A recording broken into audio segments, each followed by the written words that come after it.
Hello, I'm Sheila Dodds, Acting Auditor General of BC. Thank you for joining me for a summary of our audit of Legal Aid BC's legal representation services. I'll welcome your questions afterwards. Before starting, I want to express my shock and sadness after what occurred in Vancouver this past weekend. I offer my deep sympathy and support for the many families, friends, and members of the Filipino community who are mourning the victims of this unprecedented tragedy. It is truly devastating. I hope that in time you find strength from the spirit of courage that Lapu-Lapu Day represents. The Office of the Auditor General also acknowledges that we live and work with gratitude and respect on the traditional territories of Indigenous peoples. We acknowledge that our office is located on the traditional territories of the Lekwungen people of the Songhees and Esquimalt nations. The report we delivered to the legislature today is a credit to our audit team's professionalism and dedication. The team includes Laura Hatt, Laura Pierce, Maxwell Edwards, Bradley Robinson, and Amy Carolyn. On the team's behalf, I also want to acknowledge the staff at Legal Aid BC for their cooperation with our audit. Legal Aid BC is essential to supporting fair and equitable access to our province's legal system. A Crown Corporation, Legal Aid BC provides advice and information about the law. It also offers legal representation services to people who can't afford a lawyer. Timely, high-quality legal representation can reduce time in custody, resolve cases faster, and protect people sooner, such as with restraining orders. Legal Aid BC uses contracted lawyers to provide legal representation. For the fiscal year ending March 2024, it had contracts with about 1,300 lawyers who represented clients in more than 30,000 cases of criminal law, family law, child protection, and immigration and refugee law. Between 2021-22 and 2023-24, demand for legal aid representation increased nearly 28%, measured by the number of contracts between Legal Aid BC and its lawyers. Our audit looked at whether Legal Aid BC had processes and information to ensure timely, high-quality legal representation.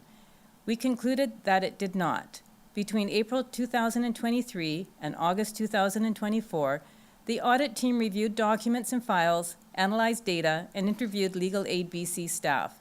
We found deficiencies in how Legal Aid BC forecasts demand for legal services, determines the number of lawyers it needs, monitors the quality of legal representation it provides, oversees applications from clients, and responds to complaints about lawyers. I'll provide more detail.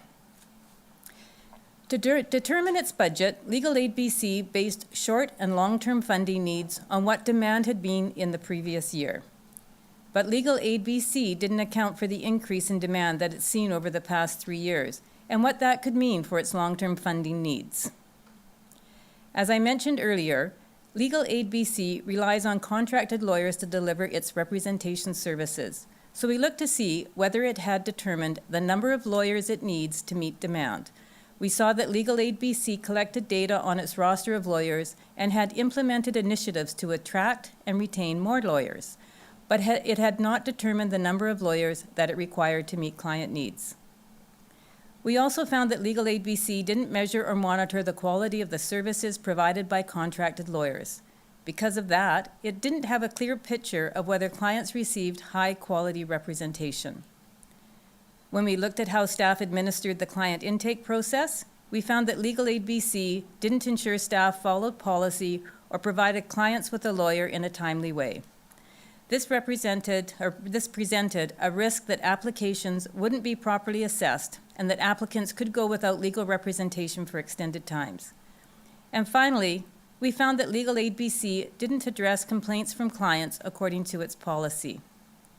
Its response to complaints included extra steps and delays that could discourage clients from pursuing their complaints, and no timelines were attached to complaint investigations. Our audit included 7 recommendations for Legal Aid BC. It accepted each recommendation and committed to implementing them.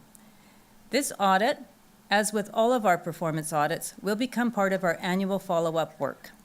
I'll now turn it over to our moderator before I welcome your questions.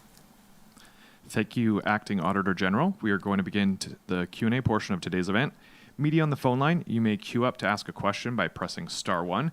and we ask that you limit your questions to one question and a follow-up, and then you may queue up after for additional questions. If you're looking for more information about the work of the Office of the Auditor General of BC, including our database of all our reports, please visit oag.bc.ca.